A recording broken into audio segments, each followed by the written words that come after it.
নমস্কার বন্ধুরা, আমার ছাদ বাগানে আমরা যদি এই রকমভাবে সুন্দর কলমি শাক করতে চাই, তা অনায়াসে আমরা মাটিতে না করেও এই রকম দেখুন, এরকম যদি কোনো গামলি বা সিমেন্টের গামলা যদি থাকে, সেখানেও এত সুন্দর কলমি শাক করতে পারে।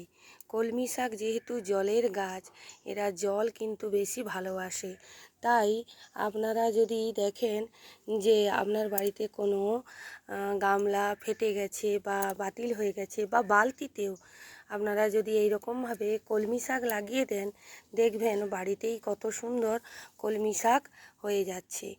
আর এই কলমি শাকের স্বাদ কিন্তু অতুলনীয়, যেখানে কোনো রাসায়নিক সার কোনো কিছুই দেওয়া নেই। একদম 100% অর্গ্যানিক এই কলমি শাক তুলে খেলে তার মজাটাই আলাদা। তাই আপনারাও এই রকম ছাদ বাগানে কোনো টবে বা কোনো বালতি বা গামলাতে এরকম সুন্দর সুন্দর কলমি শাক তৈরি করে খেতে পারেন। এতে দেওয়ার মধ্যে আমি কিছুই দিইনি, বৃষ্টির জলেই এই রকম হয়েছে।